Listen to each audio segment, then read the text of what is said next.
My name is Michael Albert, and I am the host of the podcast that's titled RevolutionZ. This is our 297th consecutive episode, and it's the 13th in our Next American Revolution sequence.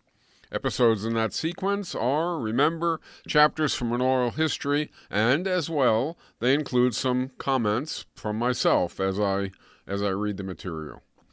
So in this episode, titled RPS Vision 1, Bert Dellinger, Reverend Stephen Du Bois, Lydia Luxemburg, and Peter Cabral discuss RPS vision.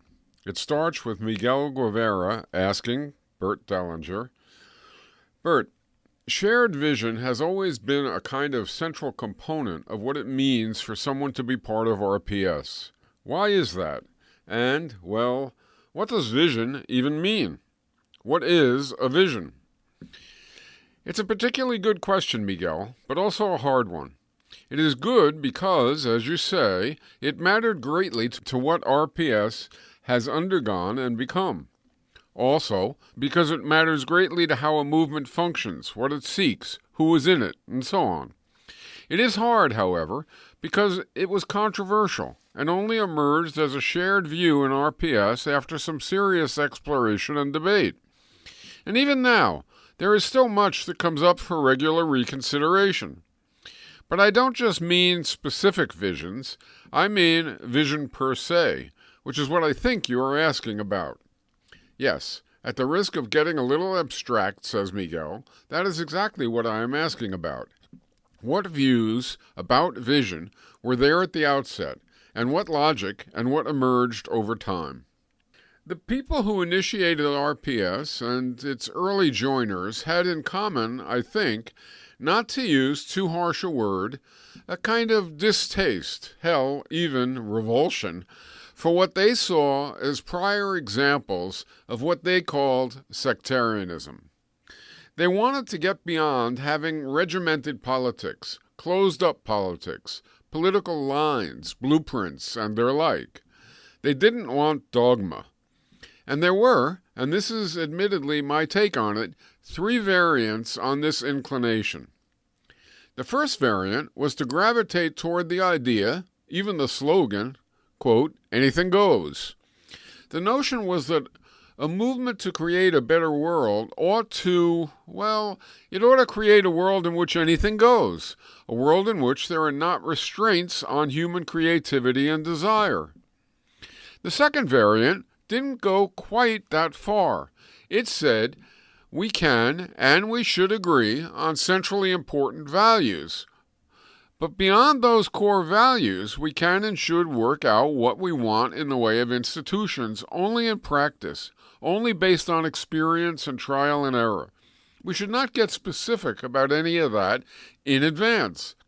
We don't know enough to do so, and further, it isn't our place to do so. At least, it is not our place now, in advance. People should decide things when they emerge as practical problems, based on their experiences, experimenting with possible answers, possible solutions. The third approach, which over time I guess would say proved itself most worthy and became the way RPS thinks about and tries to produce useful vision now, borrowed some from the first two. But it also added and it deviated a little from them. I interject. Some readers may feel one or more of the above viewpoints not worthy of any support. Well, not the third, of course, but the first two. The most celebrated, and I think brilliant advocate of something like, and what was taken by some to be the first view, was a philosopher of science named Paul Feyerabend. The most celebrated and I think even more brilliant advocate of the second of the views was Noam Chomsky.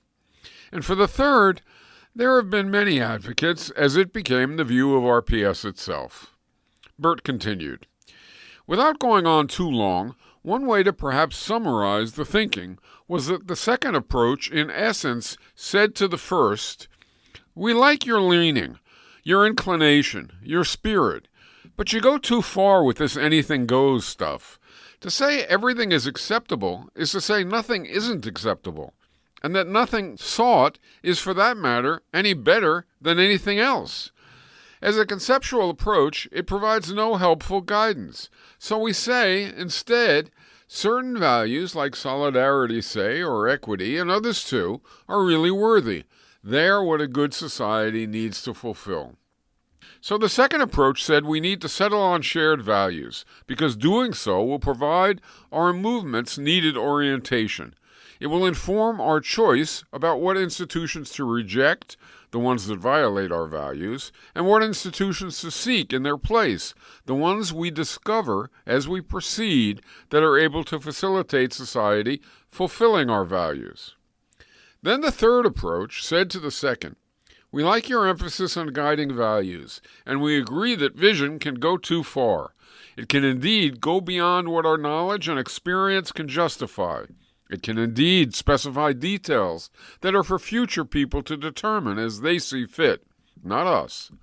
Worst, it can become so enamored of its own speculations that it closes off thoughts that diverge from them.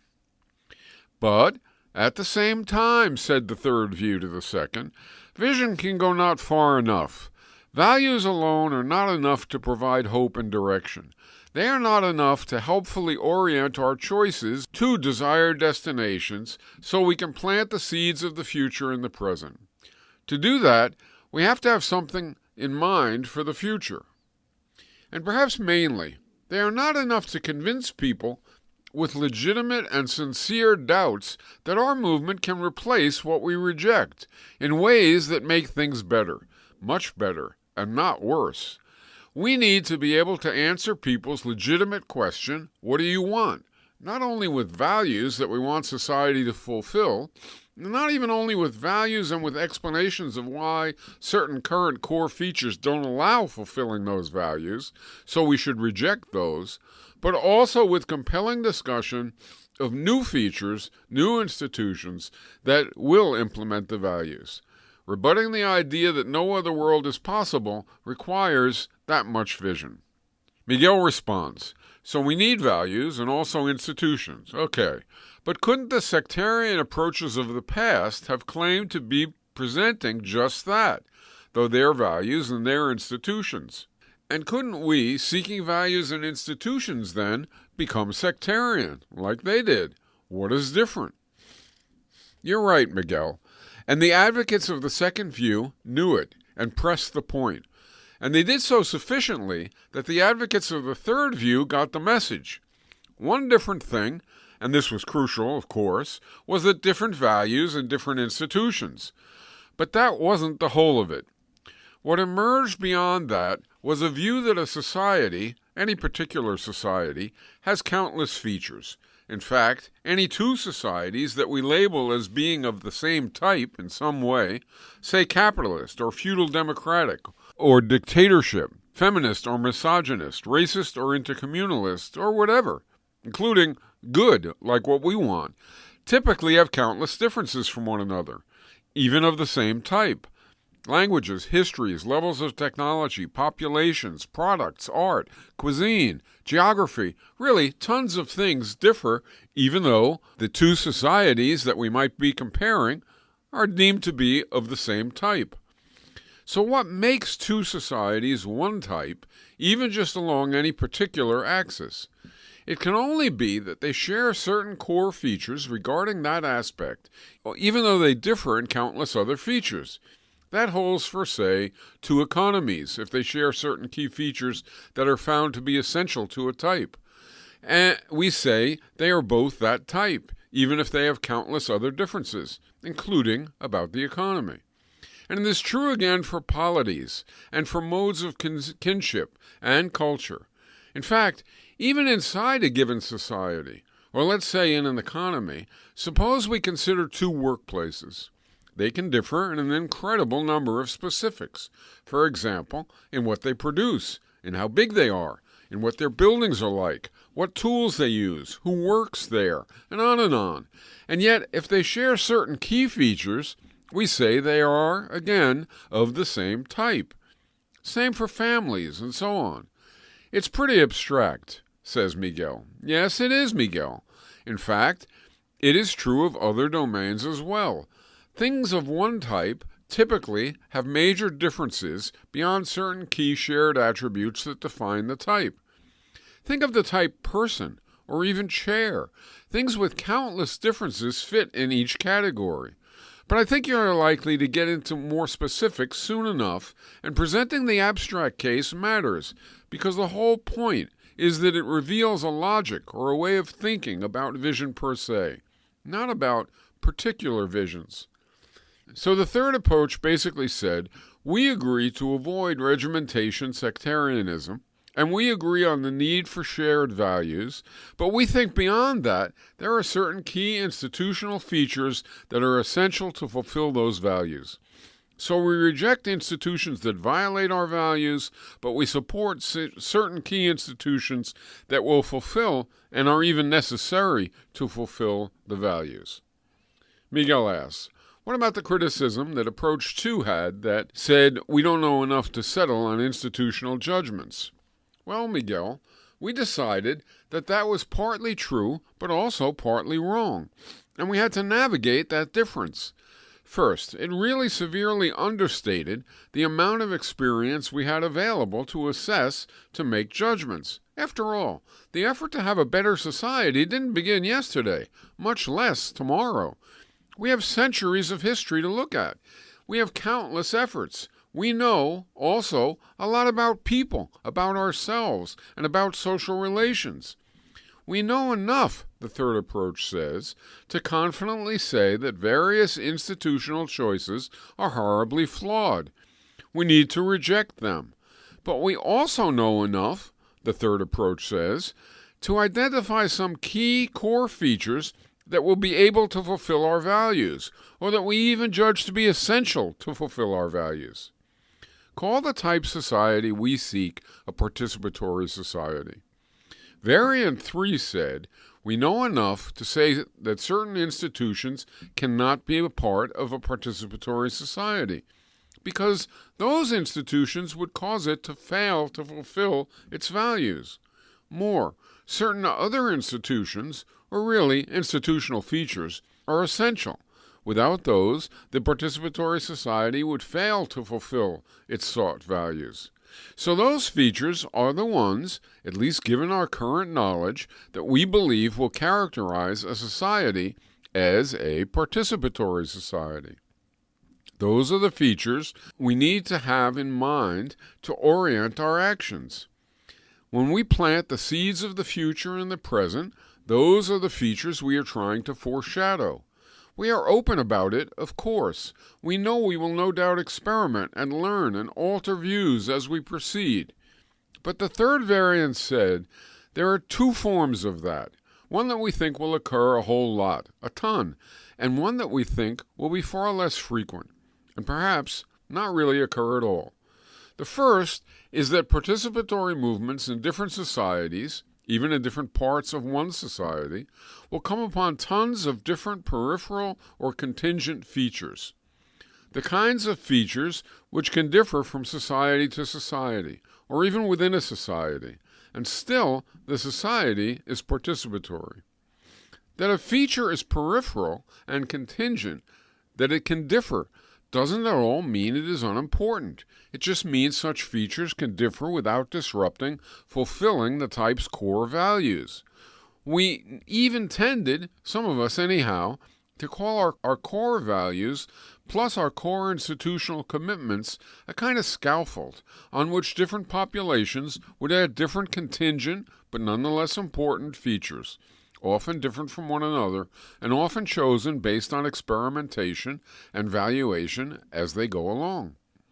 So you can see, Variant 3 took the concerns or the worries of Variants 1 and 2 very seriously, but added the very practical concern that vision needs, after all, to provide sufficient orientation, guidance, and confidence to motivate support. You know, says Miguel, I am of course familiar with this stuff, but people who read our oral history, will they be? I don't know. I suspect some of your explanations may not register, may feel too vague or too abstract. Yes, I agree that is likely to be how some, maybe many, I don't know, maybe even almost all, who read the above will respond to it at first. Hell, RPS members took plenty of time. You and I took plenty of time to get where we arrived. But I suspect you will go on in your questions to query about particular RPS visions. And I suspect if readers keep the above in mind, or return to it after hearing about specific RPS visions, it will start to make more sense. At any rate, I hope so. So go ahead, get specific, but not too specific. I interject. So which is it? Does the above from Bert seem obvious to you? How you already or how you should think about these matters? Or is it just unfamiliar? Or is it, like, a foreign language? Okay, Bert, says Miguel, you're right. Let's move on. In seeking an overview of values and ideas that formed and still form the foundation of RPS, and now with your convoluted, hyper-abstract discussion of vision per se, we have come to RPS vision itself. And though, of course, it has been written about and discussed and proclaimed and shared and pursued for over 20 years and is now very well known, maybe you can briefly describe the political vision of RPS and particularly how people came up with it. Convoluted? Hyper-abstract? Geez, you asked for this. But okay, fair enough. So now political vision. RPS recognizes that political activity includes legislation of laws, adjudication of disputes, and collective implementation of shared programs. Given RPS values and concepts, we realized a new political system should accomplish these functions, but also produce solidarity rather than antisociality, and diversity rather than homogenized outcomes. It should produce just outcomes, equity applied to politics, and particularly self-management. Of course, it should produce these things not for some people, but for all people. I interject. Without belaboring, I hope you can see that what Bert is really doing here is very succinctly laying out what they took to be the defining features to look at to agree on a type of polity. Bert continues, so we thought to ourselves, if we are part of a community, state, or country, how can we organize ourselves to attain such results? How can we interact so our decision-making will advance each citizen via the advance of all citizens? How might we respect multiple paths forward and not enshrine one right mind or one right path? We knew polity should help generate fair outcomes, redress past imbalances, and prevent future ones, but how? It should produce collective self-management for all. Again, how? What core features could constitute a participatory polity? So that was having values and then asking what institutions can fulfill those values, for polity in particular? Yes, right, Miguel. And we didn't want some all-encompassing blueprint. We wanted core elements that we thought to be essential. Partly we had to think about it based on past experiences and history. And partly, when that wasn't enough, we had to honestly intuit or speculate and then try options to eliminate bad ones and improve good ones. We first felt that the kinds of grassroots mechanisms people tended to spontaneously form when they were highly active were a likely good starting place. We should try to employ nested councils, where the primary level councils include every adult in society in their local councils. Then we thought some decisions are not really local, but more encompassing, and so we figured some folks would likely need to be elected from the local ones to higher level ones covering larger areas as well, for another layer and another. Practical experience experimenting with this in our chapters and organization taught RPS that the number of members in each council should be small enough to guarantee that people could be involved in face-to-face discussions, yet big enough for an adequate diversity of opinion, while also ensuring that the number of levels of councils needed to accommodate the entire society was manageable. It turned out, for example, that 20 members per council seemed to be a good choice, though certainly not the only possibility. With that size, at any rate, remarkably, 7 or 8 layers would cover even the largest countries. I interject. Notice that this is an example of a very significant contingent feature. One participatory polity might opt for 20, but another perhaps for 15 or even 25. Who knows? Different aspects, but still each participatory institution, because of the guiding logic, both small enough and large enough. Bert continues. So the idea so far was that RPS recognizes that political activity includes legislating laws, adjudicating disputes, and implementing shared program, so that political institutions should generate fair outcomes and produce solidarity, and that part of doing that for legislative functions would be to have every adult in society in a local neighborhood assembly, with every assembly electing a representative to a higher level assembly, and then another layer and another. Then we thought about councils themselves and how they might best operate. Suppose within a council we are choosing between one person, one vote, majority rule, and consensus for decisions in general, or for a particular decision, or we are deciding the mandates of representatives and their responsibilities, or we are settling on procedures of debate and evaluation, or deciding means of voting and tallying. How should we arrive at preference for using one approach over another at particular levels and for particular types of decisions? The RPS answer was that we should seek self-management, plus confidence in arriving at wise choices. We should protect and pursue diversity. We should maintain solidarity's feelings and practices. We should get things done without debilitating delays. The values guiding, again, asked Miguel. Yes, in choosing contingent features. And reasonable people, we realized, would of course sometimes disagree about some issue or other. Some might see the facts of a matter, say abortion, or a more local issue of land development, differently than others see it. Some might calculate incorrectly about the merits of some judicial mechanism, while others calculate accurately. Some might even have different priorities, values, or intuitions than others about complex implications of something like a new law, about space travel, say, or about animal rights, or just about a new pool in a neighborhood.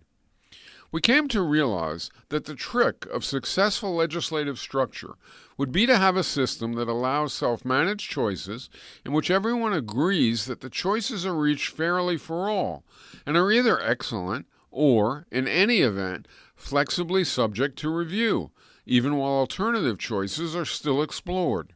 This is what the nested council system, guided by commitments to self-management, solidarity, and diversity, seeks to achieve. Councils should be mutually supportive and protect and even promote dissent. That is what diversity dictates. They should get things done without debilitating delays. Quality demands that. But recognizing all should have appropriate influence reflecting the degree they will be affected. Self-management dictates that.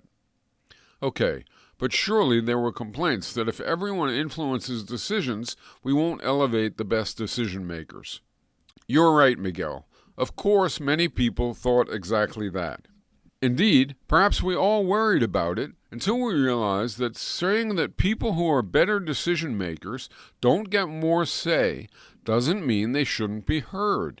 They simply need to convince others of the validity of their views, not impose them. We don't ignore expertise, but nor do we give it undue power.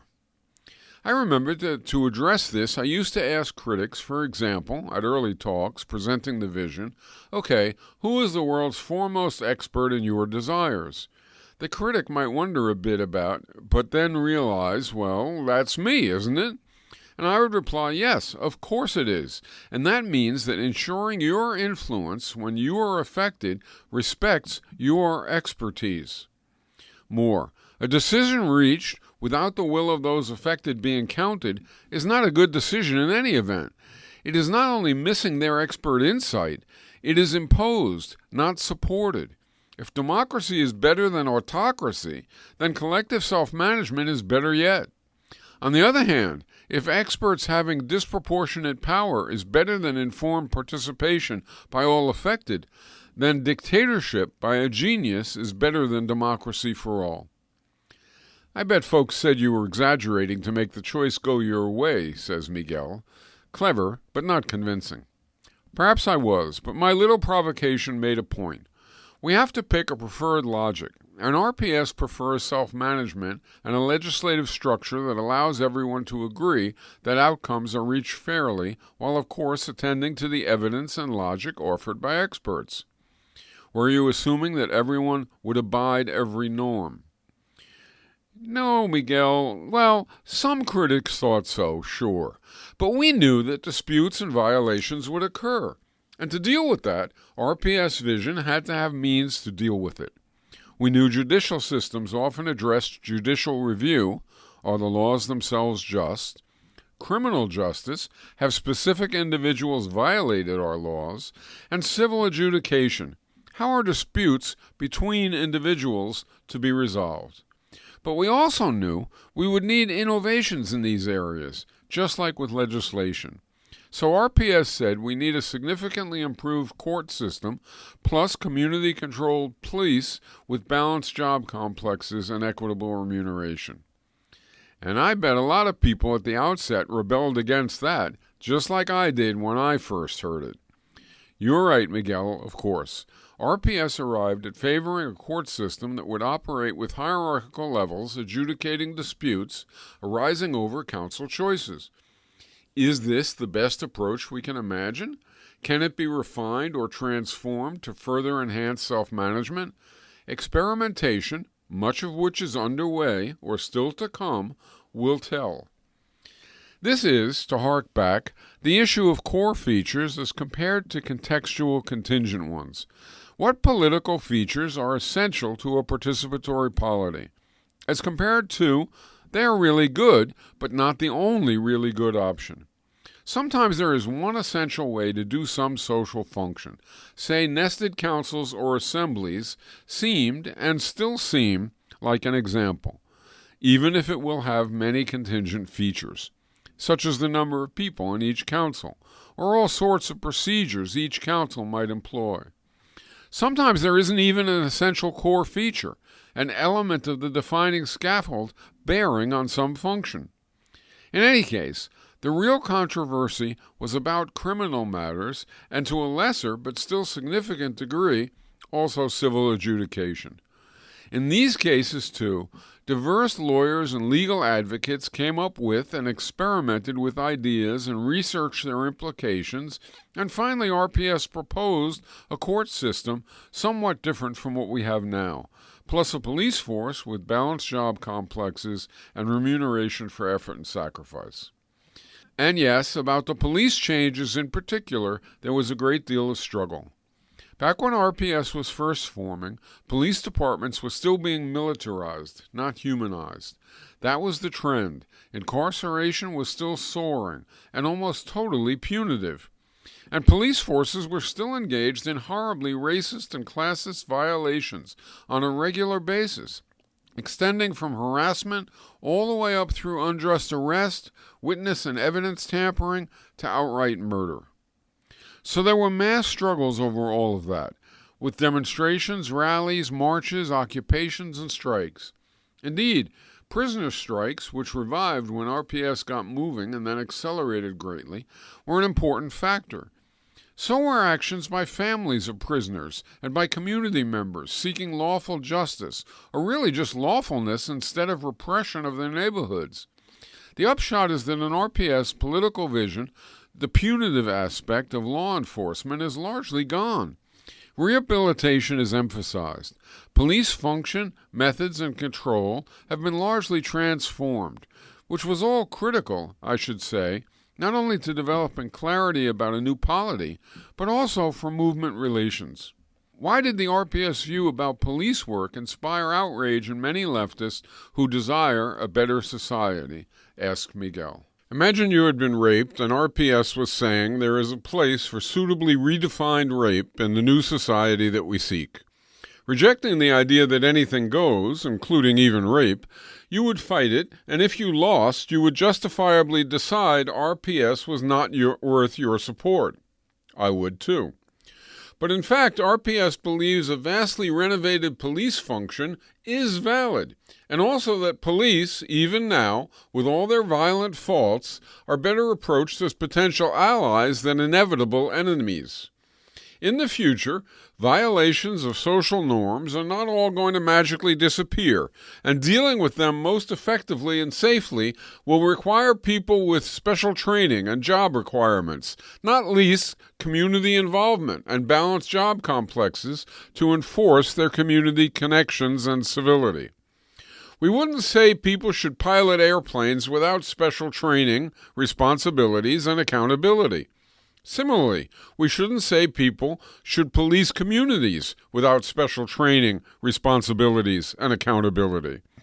So are today's police enemies who are beyond reason, or are they potential allies who should be organized?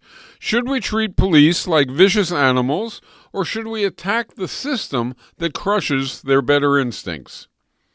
It isn't so clear, is it, says Miguel.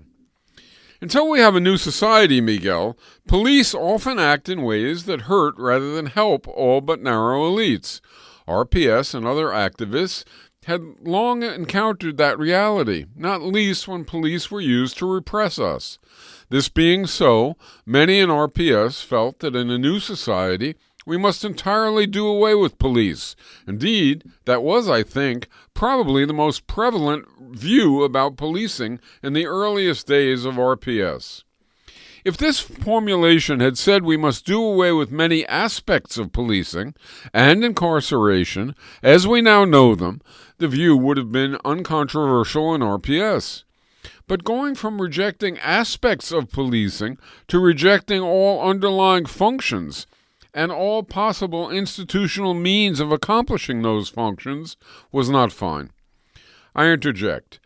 It seems that these future revolutionaries morphed the defund the police and abolish prisons aims of their forebears into something more like transform the police, defund their militarization, but fund their humanization, and replace punitive incarceration with restorative justice. Miguel continues, can you explain that point a bit more?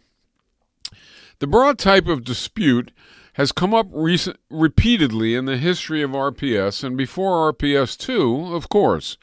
Governments, as we know them, most often act to hurt rather than help all but narrow elites. Must we therefore get rid of all political government functions?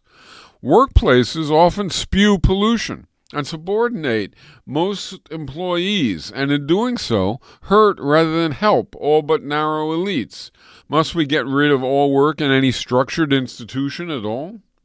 Families today, cultures today, schools today, journalists today, doctors today, all typically adopt horribly restrictive and destructive habits and beliefs due to the institutions they inhabit. Must we get rid of all institutional structures for addressing nurturance, socialization, education, celebration, and communication? The issue arises when some people move from rightfully rejecting some horrible contemporary means of accomplishing some functions to wrongly rejecting any institutional means at all of addressing even reconceived versions of those functions. A person urging rejection of police, polity, workplaces, or families typically claims that doing so will liberate the virtues of humanity. Yet, ironically, the person is saying humanity is too flawed to create institutions to collectively accomplish various undeniably important social functions without unleashing debilitating effects. While holding up a banner that proclaims human perfection, the person assumes that human imperfection is so ubiquitous that it precludes our implementing institutions with desirable attributes. But you are nevertheless right that this dispute was hard to resolve. Imagine saying we need an improved version of policing to people who had had their heads smashed by a cop, or who had had a family member gunned down by one. Enormous passions interfered. Resolutions weren't quick. At times, people even left RPS, at least for a time, over this and other such matters. Even RPS' willingness to retain exploration of ways of dealing with disputes and criminality that did not involve retaining a police function in case the majority view that that function had to remain, albeit redefined drastically, was wrong, weren't enough to keep some anti-police members involved. Imagine, as I suggested earlier, that you were considering becoming an RPS member and you had been raped, and RPS was saying there is a place for rape, suitably redefined, in the new society we seek. You would be horrified. You would fight the insanity, and if you lost, you would decide the new organization was not worth your support and involvement.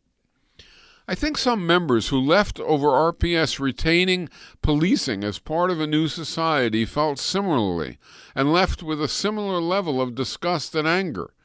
But what was admirable about RPS, I think, is that even in their absence, we kept the exploration of alternatives going.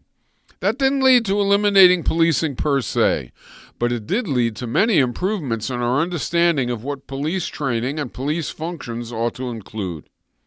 At any rate, whatever one thinks about policing, RPS in time realized that it is not policing, but adjudication, legal advocacy, and legal decision-making that are most difficult to dramatically improve in a better society. That is where issues still remain most vague and experimental. Turning to Lydia Luxemburg, Miguel opens a new focus. Lydia, what does RPS say about kinship? What institutions will organize procreation, nurturance, and socialization? How will we accomplish upbringing and home life consistent with eliminating gender and sexual hierarchies? Even in a wonderful society, I might love someone, Miguel, who did not love me. Previously strong ties could wither. Rape and other violent acts might still sometimes occur. Social change won't eliminate the pain of losing friends and relatives to premature death. Adults will not all suddenly be equally adept at relating with children. But while it can't eliminate all that, RPS says new kinship can reduce it all and at least end male domination. RPS values implied that accomplishing kinship functions should enhance solidarity, preserve diversity, apportion benefits and responsibilities fairly, and convey self-managing influence, all as makes sense in this sphere of life. So with that set of desires, many questions arose for us. Will families continue as we now know them? And whatever families we have, what else will exist? Will upbringing diverge greatly from what we now know? What about courting and sexual coupling? How will the old and young interact with adults? And how will adults interact with the elderly and the young? To fulfill our values, of course we knew that new kinship relations would have to liberate women and men rather than causing the former to be subordinate to the latter. And similarly for other hierarchical and degrading relations based on sexuality or age, for example. But how? In these matters, we were talking about transforming a side of life where the gain would be removing the features that produce sexism, homophobia, and ageism, plus establishing an array of positive improvements that we could only guess at until we had more fully experimented with more complete proposals. We thought new relations could eliminate the systematic violation of women's, gays, lesbians, bisexuals, transgenders, children, and the elderly. But not every violation. We thought changes could eliminate the structural coercion of men and women, of hetero and homosexuals, and of adults and children into patterns that systematically violate solidarity, diversity, equity, and self-management, but not eliminate every conceivable violation. How would the structural change happen? Asked Miguel. What would the institutions defining a vastly better kinship system look like? RPS knew contemporary societies consign women to less empowering and fulfilling options than men. We had to determine the defining core structures that we needed to profoundly alter to remove that systemic ordering. We saw that sexism takes overt form in men having dominant and wealthier conditions, but we also knew it takes more subtle form via long-standing habits of communication and behavioral assumptions. We knew sexism is produced and reproduced by institutions that differentiate men and women, including coercively, as in rape and battering, but also more subtly, via what often seem to be mutually accepted role differences in home life, work, and celebration. And we were also aware of the cumulative impact of past sexist experiences on what people think, desire, and feel, and on what people habitually or even consciously do. If we wanted to find the source of gender injustice, it stood to reason that we had to determine which social institutions and which roles within those institutions give men and women responsibilities, conditions, and circumstances that elevate men above women. So we knew sexism is enforced by rape and battering, but also by the cumulative impact of past sexist experiences on what men and women think, desire, feel, and do, as well as by role differences in home life and the broader society. So we felt we needed to address all that, but what if we discovered that as mothers, women produce daughters who in turn not only have mothering capacities, but want to mother and not father? And what if we discovered that as fathers, men produce sons who not only have fathering capacities, but who want to father and not mother? What do we then propose? Decades earlier, this was a focal point of some feminist discussions.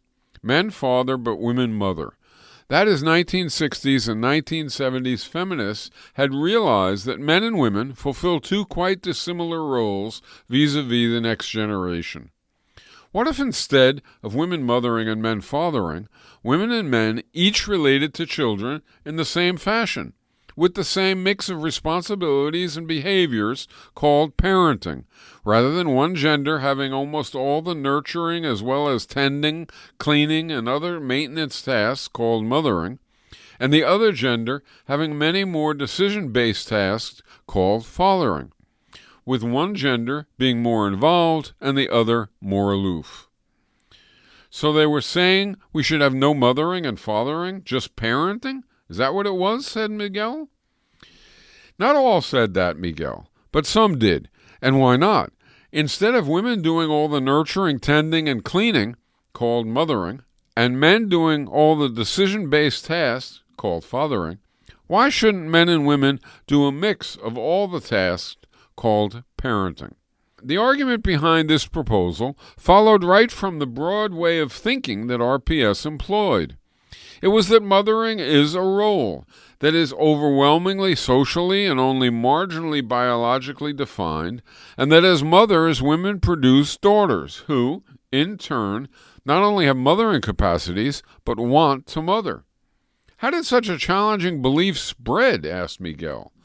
Well, when we thought about this, we thought perhaps one feature of a vastly improved society vis-a-vis gender relations should indeed be that men and women should both parent. There would be no mothering versus fathering, just parenting. So what happened next was mixed.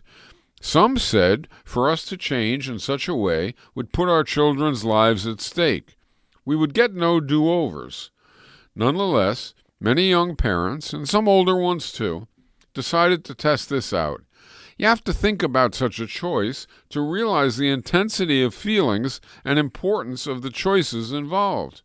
You have a child.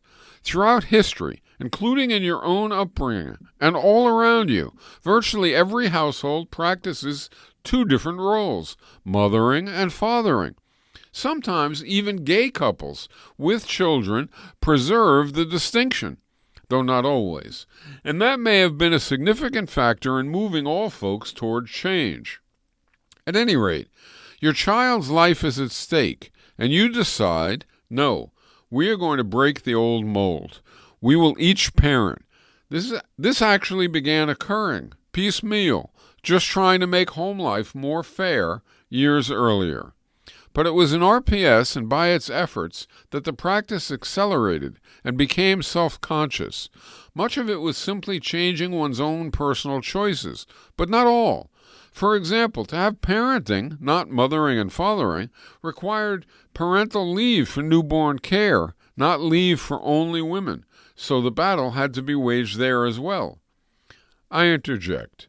This was just another example of the RPS understanding that what happens in one part of life, in this case families, involves consequences for other parts of life, in this case workplaces, such that the stable outcomes for either involve at least accommodations with the other. What about views of family, asked Miguel. Just two parents and their kids. Indeed, another typical structure that came into question for many feminists thinking about improved sex-gender relations was the isolationist character of the nuclear family. Long before RPS, many feminists argued the nuclear family was a problem. Should child care rest on only one or two biological or even adoptive parents, or should it involve other relatives, friends, and even community members? RPS doesn't require such things, does it? Asked Miguel. Well, it seemed pretty certain to us that a good society wouldn't have rules that required a few typical household organizations and family structures, such that everyone must abide only those.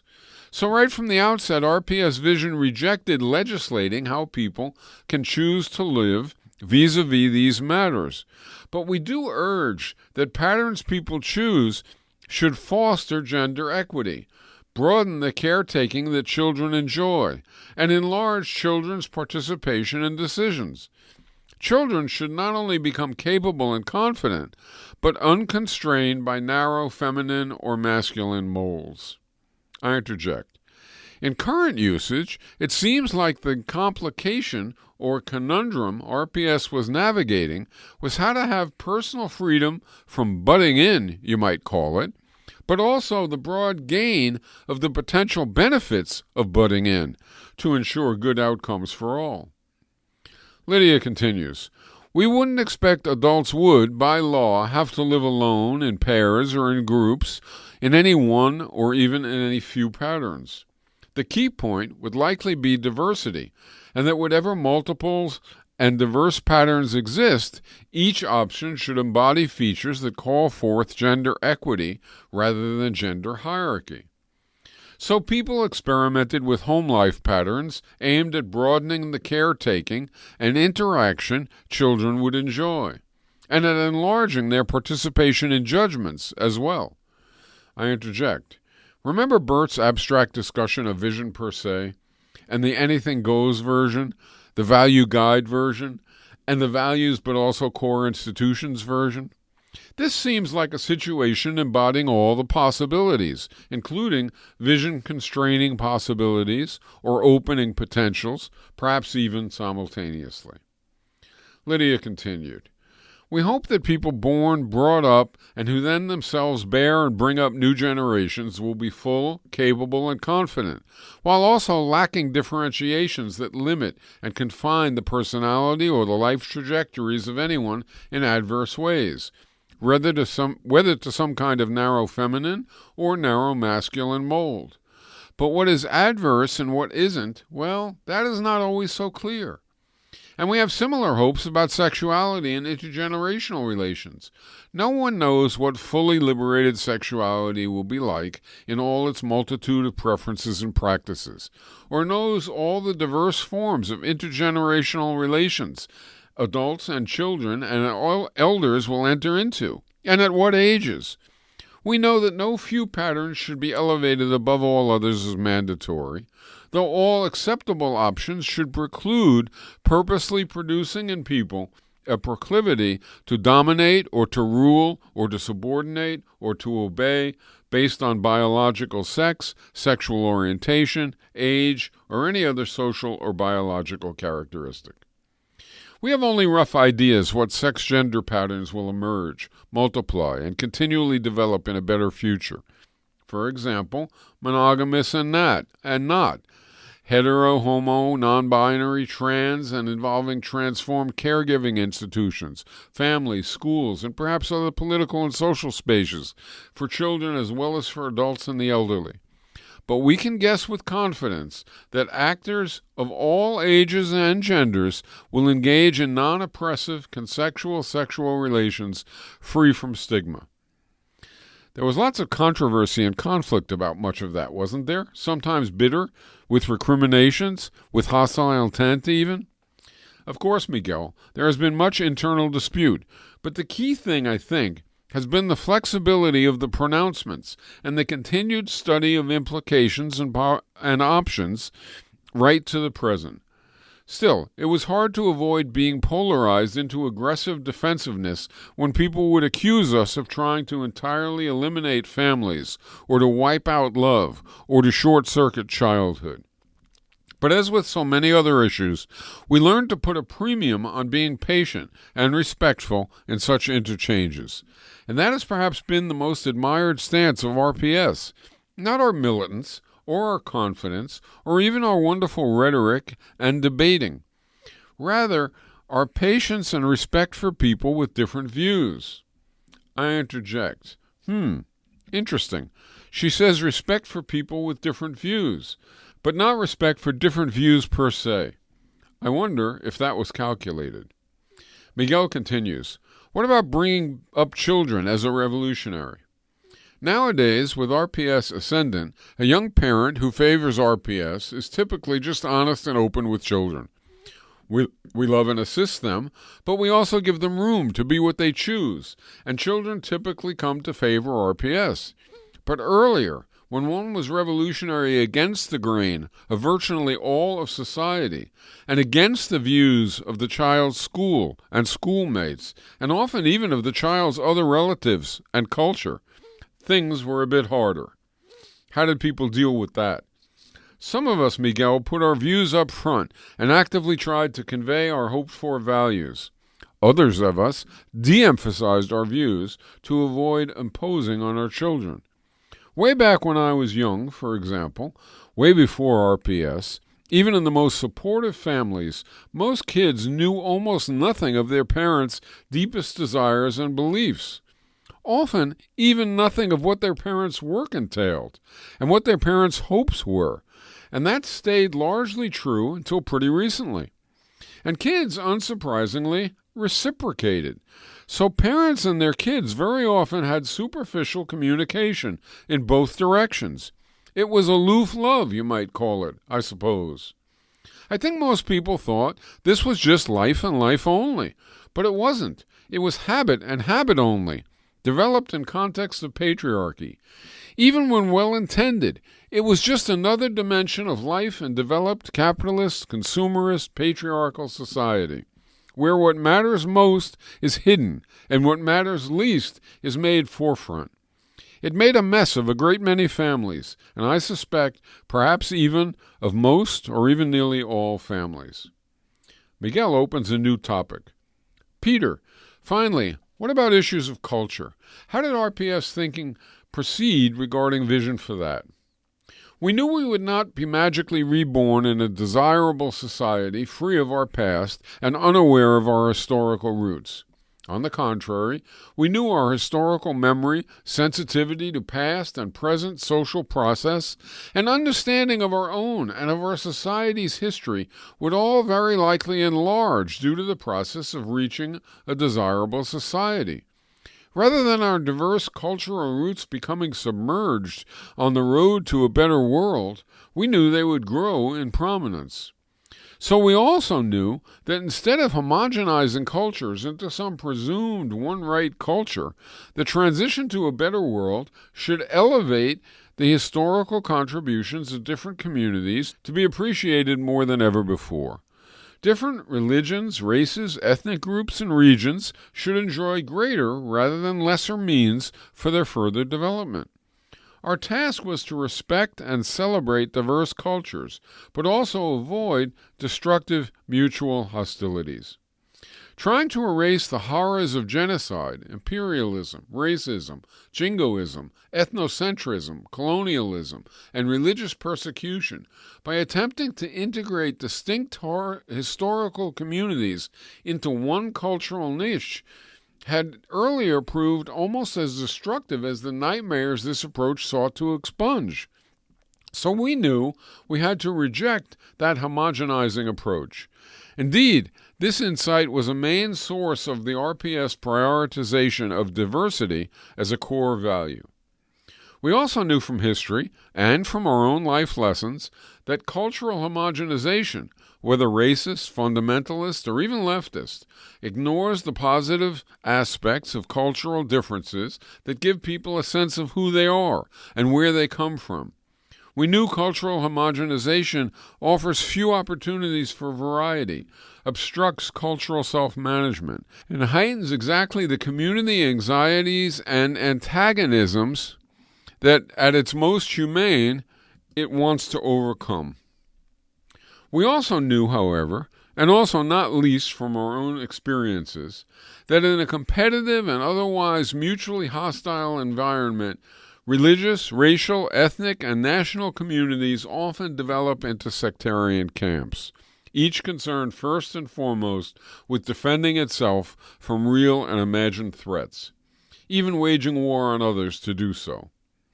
But nonetheless, we knew the presence of racial and other cultural hierarchies throughout society and history no more means we should eliminate cultural diversity than the existence of gender, sexual, economic, or political hierarchies means we should eliminate diversity in those realms. The task we faced was to implement change that would remove cultural oppression and achieve liberating conditions, but respect and preserve diversity. Dominant community groups tend to rationalize their positions of privilege with myths about their own superiority and the presumed inferiority of those they oppress. Such psychosocially motivated myths in time develop a life of their own, in beliefs, habits, and commitments that can transcend immediate material relations. The effects can be brutal. We know, for example, that some sectors within oppressed communities internalize myths of their inferiority and attempt to imitate or at least accommodate dominant cultures. Survival promotes it. Others in oppressed communities defend the integrity of their own cultural tradition and combat, as best they can, racist ideologies used to justify their oppression. Self-respect promotes it. So what was to be the solution, asked Miguel. Well, Miguel, RPS says we need to appreciate the historical contributions of diverse communities more than ever before. We know from history that cultural beliefs and habits give people a sense of who they are and where they come from. But we also know that in a competitive environment, religious, racial, ethnic, and national communities often fight one another. We, RPS that is, concluded that cultural salvation lies in eliminating racist institutions, dispelling racist ideologies, and changing the environments within which historical communities interrelate. Perhaps the main change is that communities should be able to maintain and celebrate differences without fear of subjugation. So was the logic that would guarantee every community being able to carry on its traditions and self-definitions? Exactly. It meant to ensure that the interactions of our many cultures would enhance the characteristics of each and provide a richness that no single approach could ever attain. Absent fear of decline, we would have mutual aid. We called it intercommunalism. So RPS concluded that cultural salvation does not lie in trying to obliterate the distinctions between communities. The only lasting solution lies in eliminating racist institutions, dispelling racist ideologies, and changing the environments within which historical communities relate to each other, so that such communities can maintain and celebrate differences without violating solidarity and without fear of subjugation. The RPS alternative to racism, ethnocentrism, religious bigotry, and other forms of community oppression is called intercommunalism, harking back all the way to the U.S. black resistance movements of the late 1960s.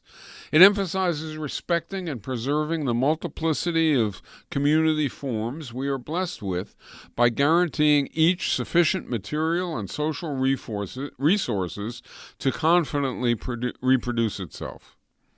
Not only does each cultural community possess particular wisdoms that are unique products of its own historical experience, but the interaction of different cultures via intercommunalist relations enhances the internal characteristics of each. The point is, we must replace negative intercommunity relations with positive ones. The key, RPS thinks, is we must eliminate any threat of cultural extinction that so many communities fear by guaranteeing that every community has the means necessary to freely carry on their own traditions, languages, and self-definitions. You may think to yourself that this approach heard the incredibly distorted worries of whites about being replaced as well as the far more warranted fears by other communities.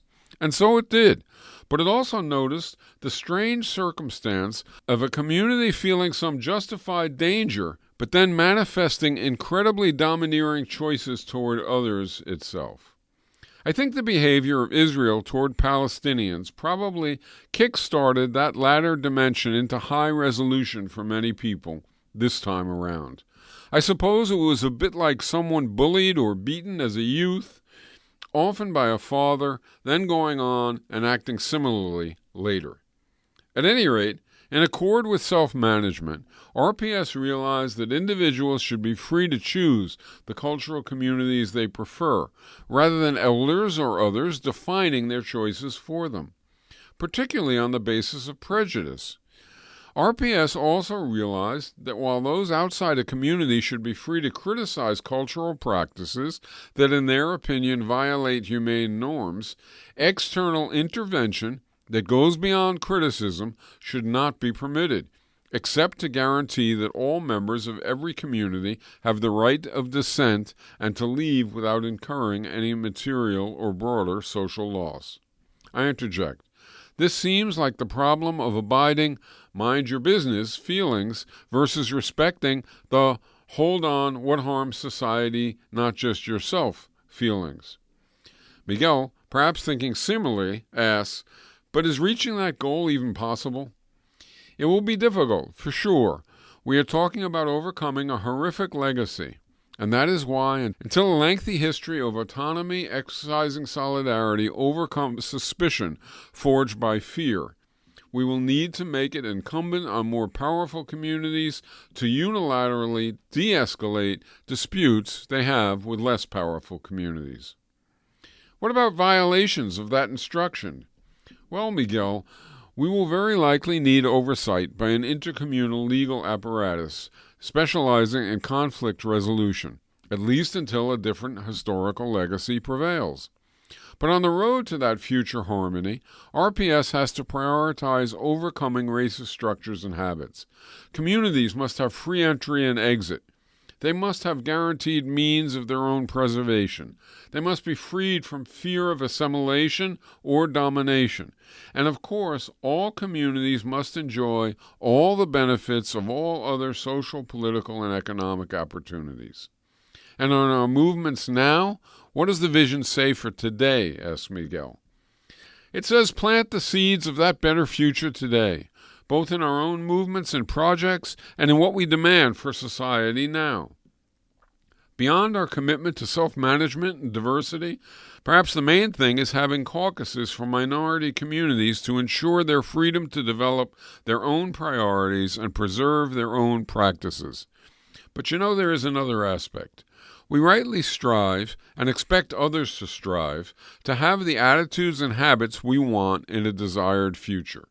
But we also understand that residual bad habits and beliefs, often deeply and reflexively and even unknowingly held, aren't easily overcome. Certainly in dominant communities, but also in dominated ones. We don't expect to be perfect immediately, Partly we don't always even know what is perfect, and partly it can take time. I interject. My father, a good liberal, used to like to say, "You can't teach an old dog new tricks," when criticized, and I would be more or less outraged. Of course you can teach an old dog new tricks. I think what I now understand, and I didn't when I got mad at him for saying that you couldn't, is that you can't do it overnight. So tolerance and patience do matter for individuals, though not for institutions. Peter continues, intercommunalism of the sort envisioned, therefore, would make it incumbent on the more powerful community with less reason to fear domination to unilaterally begin the process of de-escalating disputes. This simple rule is obvious and reasonable, despite being seldom practiced. When need be, oversight and enforcement could occur by way of an intercommunal legal apparatus specializing in conflict resolution. Of course, itself including balanced job complexes and equitable remuneration and so on. The goal would be to create an environment in which no community would feel threatened, so that each community would feel free to learn from and share with others. But given the historical legacy of negative intercommunity relations, RPS knew it would be delusional to believe this could be achieved overnight.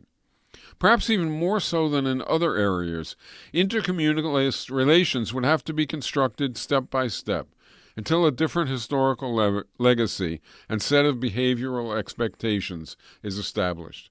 Nor would it always be easy to decide what constitutes the necessary means that communities should be guaranteed for cultural reproduction, and what development free from unwarranted outside interference means in particular situations.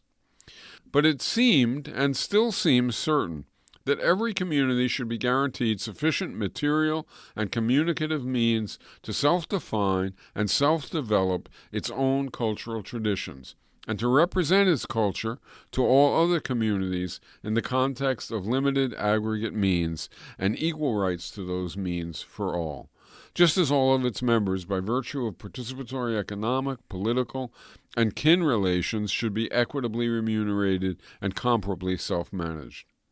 Was there a minority or dissenting view in RPS? Yes, or perhaps I should say, sort of. The vision was so flexible, and has always remained open to refinement and improvement to such an extent that there really wasn't a problem with it as a goal. Rather, the concern was, and it still exists, couldn't this all become rhetorical but not actual? Couldn't it even become co-optive, without really dealing with the full dynamics of these types of oppression and division, racism, religious bigotry, and the like? People who worried about this possibility said, look, with economics, for example, we propose specific institutions whose character is such that operating with them guarantees attaining the preferred values they are chosen to reach. If we win the institutions, we're going to reach the conditions we seek. But with community and race, this is so much less clear. There is nothing comparable to, say, balanced job complexes or participatory planning. We have only the injunction that folks should abide certain rules and norms, and that communities should be protected and provided means to persist. It sounds fine, but some would claim we already have that much, and it isn't working, so we worry that we need more. The reply was, okay, but what is the more we need? Surely you don't want some kind of ghettoization of different communities. And, other than that, what features do you think we can and should add to the intercommunalist vision? So the upshot has been to agree on the broad vision and to agree that its continual assessment for effectivity is essential, and that, if it seems to fall short, we would have to find refinements or improvements to do better. This, of course, was the mindset in any case, so that while these discussions were sometimes very passionate, there was never any real splitting or even internal hostility about it. I interject. Seems to me like with different visionary areas, the three abstract approaches to vision get different weight in how RPS winds up taking stands. Do you agree? At any rate, that is where Miguel ended the chapter, and the next NAR episode will be Vision 2. addressing economics, ecology, and war and peace. And so, this is Michael Albert, signing off for Revolution Z. Until next time.